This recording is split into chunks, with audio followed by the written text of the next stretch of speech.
If there's one Daria character who can claim to be just as, if not more iconic than Daria Morgendorffer herself, it's Lawndale's resident art prodigy, Jane Lane. As Daria's best friend, Jane was a constant presence throughout the show's 5-season run, often joining our cynical heroine on her many misanthropic misadventures. But make no mistake, Jane is so much more than just Daria's sidekick, and it's easy to see why she's resonated with so many. Despite being unpopular at school, Jane is talented, witty, and usually pretty self-assured. She's a character anyone who felt like a misfit growing up can aspire to, but while Jane is undeniably cool, there's also an unmistakable sadness beneath it all. This largely stems from the way she was raised, which, ironically, played a huge role in shaping the persona we all know and love. It's all part of the layered mosaic that makes up the sick, sad world of Jane Lane. Misery loves company. You don't have to tell me that. It's the basis of our whole friendship. I met another outcast who I could really be friends with and not have to feel completely alone.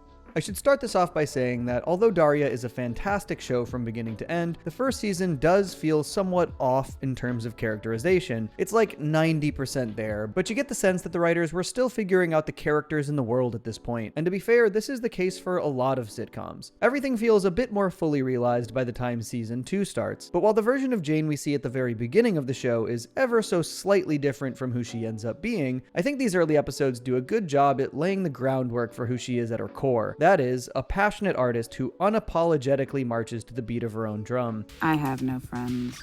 I walk alone. Daria first meets Jane after she starts going to school at Lawndale High and is forced to take a special class for students who are labeled as having low self-esteem. Jane has taken the class multiple times and knows all the answers to the test required to leave, but chooses to stick around for her own amusement. We also quickly see that Jane shares Daria's trademark cynicism. She points out that their teacher, Mr. O'Neill, has all of his lectures memorized and doesn't even really know what he's saying. When Daria and Jane do take and pass the release exam, the school holds a sort of graduation ceremony for them, and Jane takes it upon herself to make a farce of the entire thing. I want to go home.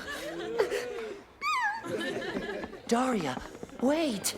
This is sort of what I mean about the characterization being a bit off here, by the way. There was a running joke in season 1 that Mr. O'Neill couldn't remember anyone's names, but that ended up being dropped pretty quickly. Anyway, this is as good a time as any to talk a little about Daria and Jane's dynamic. At first glance, they look like two of a kind, and in many ways, they are very similar. They're smart, sarcastic, and they don't seem to think too highly of high school life, nor most of their peers for that matter. They also just really enjoy each other's company, whether they're having a slice at the local pizza parlor or watching their favorite show, Sick Sad World. Back from beyond the grave. And he still won't pay child support. Undead Deadbeat Dad's next on Sick Sad World. Keep in mind, Daria is typically afraid to open up to people and make genuine connections. She also actively isolates herself because of this, turning her loneliness into a self-fulfilling prophecy. In other words, the fact that she makes such a great friend so soon after moving to a new town is kind of a minor miracle. Daria definitely sees Jane as a kindred spirit in that way, but this is where the differences between the two really start to make themselves apparent. Hi,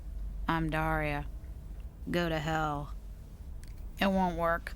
My face is too expressive. Daria tends to have a very us-against-the-world mentality when it comes to Jane, like they're the only two people around who could ever really understand each other. But while Daria and Jane both have an obvious distaste for much of the world around them, Jane really doesn't share in some of Daria's more overtly misanthropic tendencies. I'll talk more about this later, but she's actually capable of being quite sociable when she feels like it. She just doesn't usually feel like it. But when she does, it's easy for Daria to feel threatened. I went out on a limb and I participated in something and it worked out. Why do you have to be so pissy about it? On that note, Daria exhibits some honestly pretty codependent behavior whenever Jane hangs out with somebody else. Though Jane is fairly patient with her, Daria's possessiveness really becomes a problem at the start of the infamous love triangle arc at the end of season 3. I already did a whole video on that storyline, so I won't talk about that too much here, but I wanted to bring up the season 3 finale specifically because it's an episode that highlights another major difference between Daria and Jane, that being Daria's insecurity. But I'm not going to sit by while you take my friend away. What's more, Daria not only sometimes feels insecure in her friendship with Jane, but in her own identity as a whole. On the surface, Daria and Jane are both outsiders who take pride in not caring what other people think of them. In reality, though, Daria cares a lot more than she'd like to admit. In the season 2 episode Quinn the Brain, she even admits that she actually resents a lot about her own persona. Let's say you have an identity you don't even like. In contrast, Jane appears very comfortable in her own skin. She definitely has her own bouts with self-doubt, and again, we'll get there, but for the most part, she carries herself with a certain confidence that Daria seems to lack. That's probably why Daria admires Jane as much as she does. She wants that same self-assurance. So what'd you miss most about me? It was my joie de vivre, wasn't it?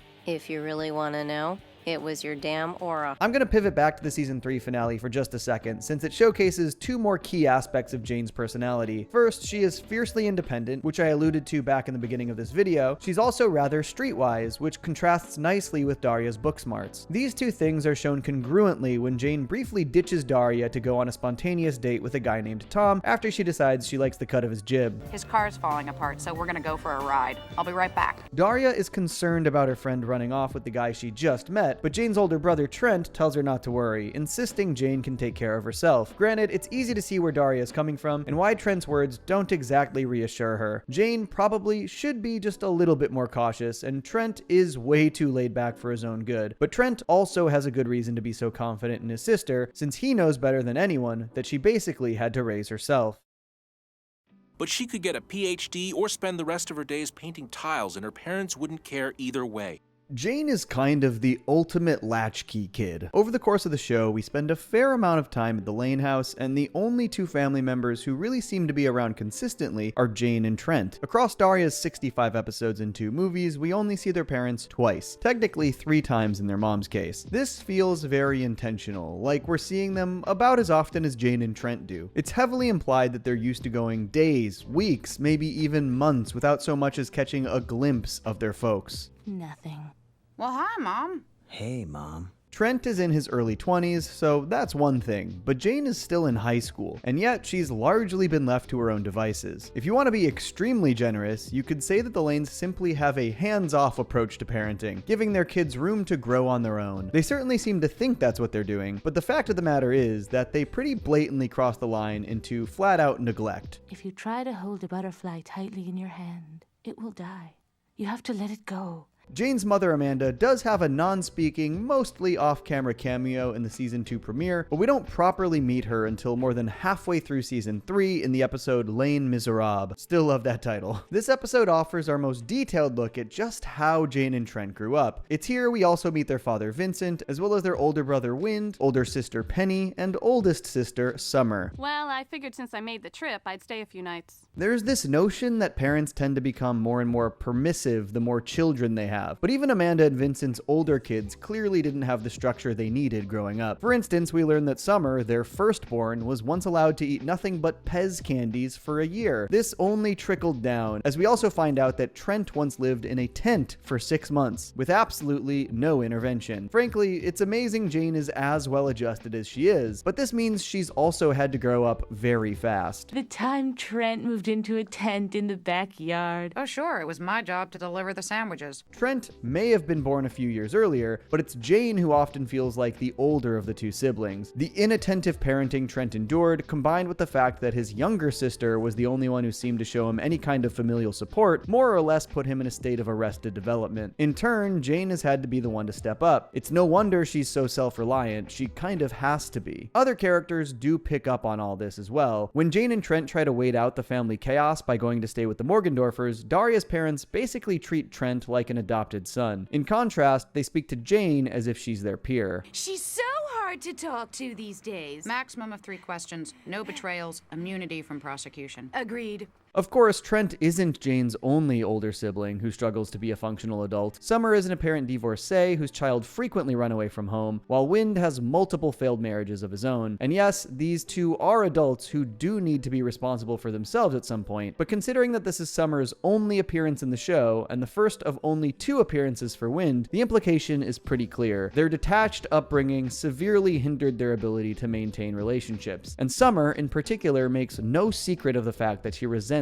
how she was raised. We want to go home! Then why the hell did you run away and drag me back to the last place on earth I want to be? What's interesting is that Jane doesn't really seem to mind all that much. Not at this stage in her life, anyway. In fact, she seems content with the hand she's been dealt. Trent and I return to the benign neglect that has served us so well in the past. I think there are a few reasons for this, and there are a lot of layers here. For starters, while Jane's family obviously has a lot of problems, they're also the ones who introduced her to art, her biggest passion in life. The Lanes, in general, are a pretty bohemian bunch, if you couldn't already already tell, Amanda does pottery, Vincent's a photographer, Trent's a musician, and Jane is sort of a jack of all trades. She draws, she paints, she sculpts, she does her own photography, and we can deduce that she took a lot of inspiration from her family when setting out on that path, though it's not hard to see why she leaves the music to Trent. Old MacDonald had a farm, E-I-E-I-O.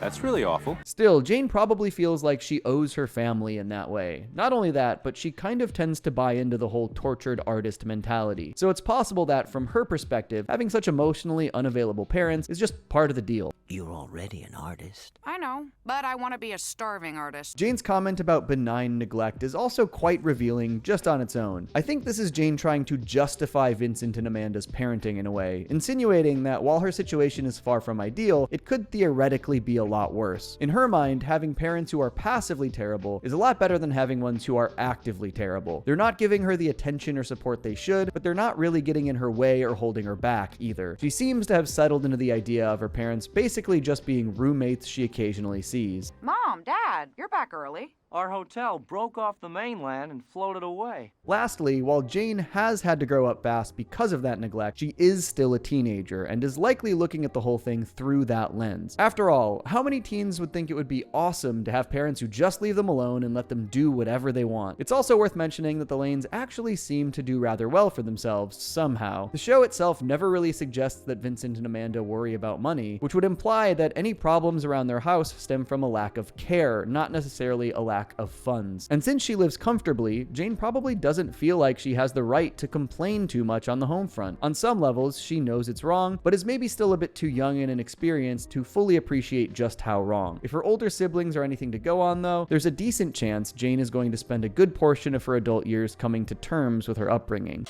Oh God, I'll never learn how to love. Let's be clear though, even as a teenager, Jane is acutely aware of how utterly checked out her parents are. I'll clean the garage every month for the rest of my life. We have a garage. This is yet another example of just how different Jane and Daria really are. Daria's home life is honestly pretty interesting in itself. Like most teenagers, she very rarely sees eye to eye with her parents, something that's only exacerbated by her cynical worldview. Daria's father, Jake, is also pretty out of touch with both Daria and her sister Quinn. Though he's not nearly as apathetic as the Lanes, he does make an effort, and considering his own upbringing, he's not doing that badly. Oh, do I know what that's like. Waiting for your so-called loved ones to acknowledge your existence? But who I really want to talk about is Daria's mother, Helen, and not just because she and Jane actually share a voice actress. Helen is a textbook workaholic who never truly feels like she's off the clock. When she's not at the office, she's on the phone with the office. But when she does get the time, she tries to cram in as much family stuff as possible. And while this is more often than not motivated by her own guilt, she, much like her husband, is at least trying. And she proves that she's willing to drop everything when Daria really needs her. I told you not to interrupt me for anything. I have no time to waste. Daria?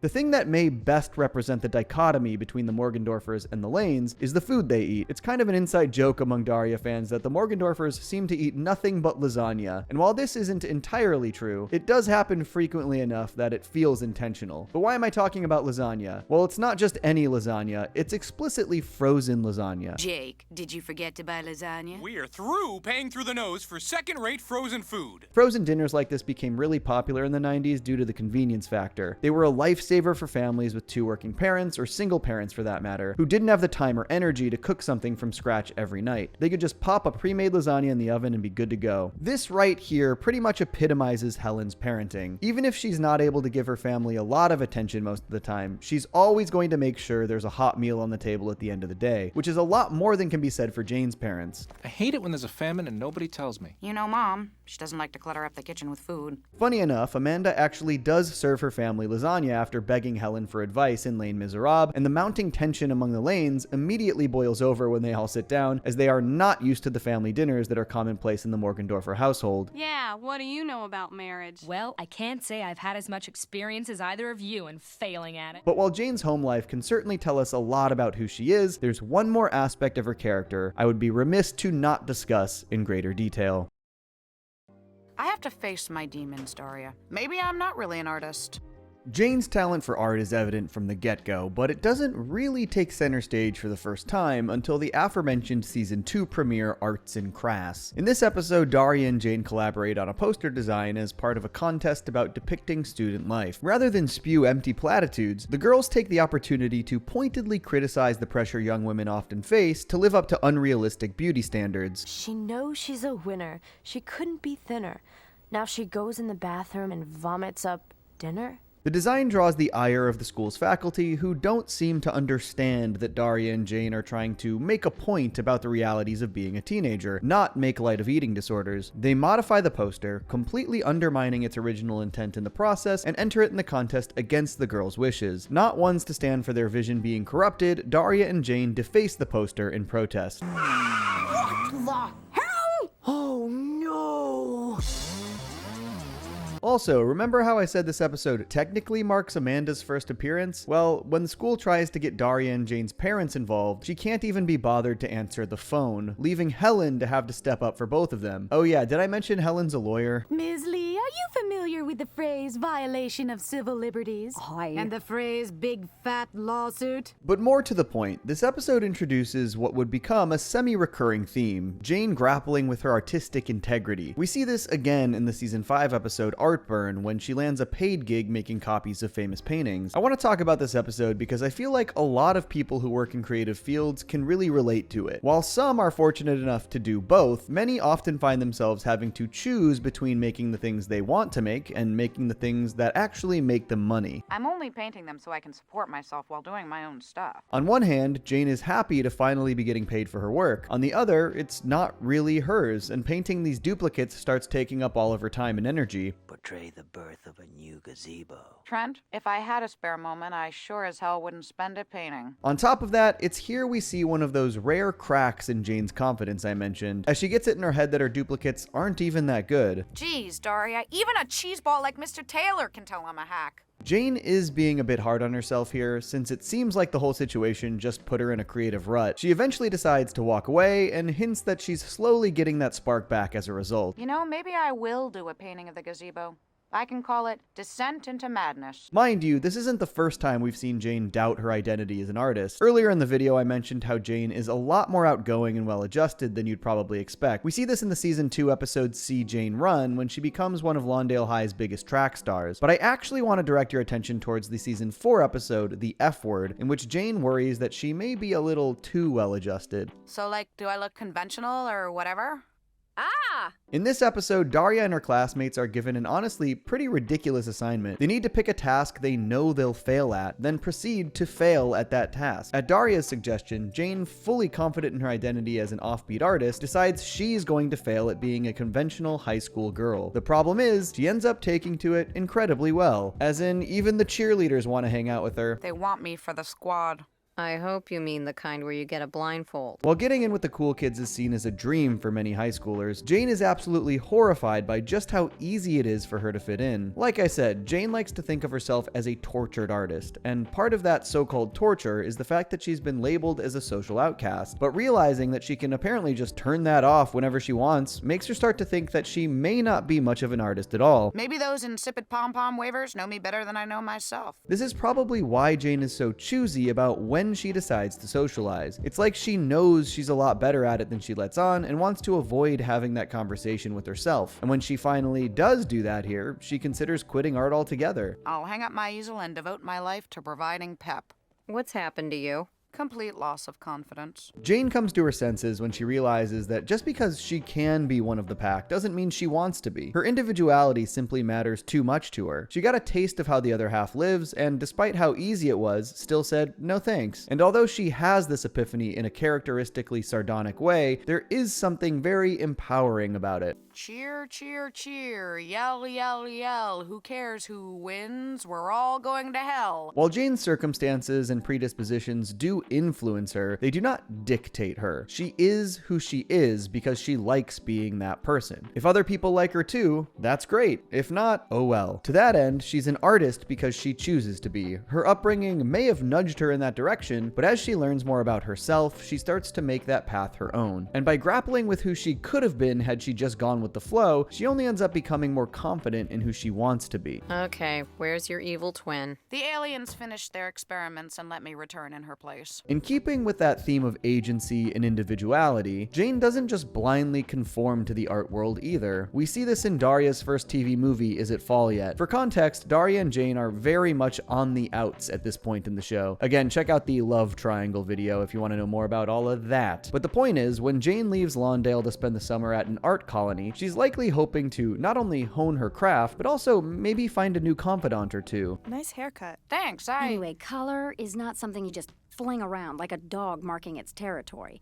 What she finds instead is a thick air of pretentiousness, not to mention self-aggrandizing mentors who would much rather hook up with their students than say anything of any real substance. Jane also gets a taste of just how transactional relationships tend to be in the art scene, which rubs her the wrong way as well. I just want to have a little fun. And if it's with someone who can introduce you to a few gallery owners, that's not so bad either, eh? I'm willing to bet this is partially why Jane finally agrees to patch things up with Daria after initially refusing to do so. Despite all the drama that went down between them, she misses having something real. Speaking of, this movie once again makes it clear that ultimately, Jane makes art for herself. Money and recognition would be nice, but she doesn't want to compromise her authenticity to get those things. At least, not sooner than she has to. I'm not selling out. I'm attempting to acquire the skills and knowledge that will allow me to sell out. While discussing the episode Artburn, I spoke about the concessions people who turn their artistic passion into their career often find themselves making. While Jane would rather not make those concessions at all, part of her seems to know that if she wants to become a professional artist, it is somewhat inevitable, and she wants to do her own thing for as long as possible before that day comes. This is something else I like to think a lot of creatives can begrudgingly relate to, wanting to at least reach a point where they can go, okay, I've said what I wanted to say, now I'm ready to do my money work. Or maybe the other way around. I've made my money, now I can do what I really want to do.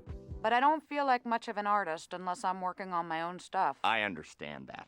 But paints and canvases are expensive, you know. Naturally, just about everything I've said about Jane thus far kind of comes together in Daria's second TV movie, Is It College Yet?, which also acts as the series finale. As high school graduation approaches, Jane hopes to get into a prestigious art college in Boston. However, we see a bit of that imposter syndrome start to creep its way back in after she gets rejected by the two more traditional schools she also applied to. Seeing as how those places don't even have particularly great art programs, Jane starts to believe that she's not good enough to get into her dream school. Because of this, she decides to skip college altogether and focus on her personal work, which Trent fully supports. No point in busting my ass to finish that. No kidding.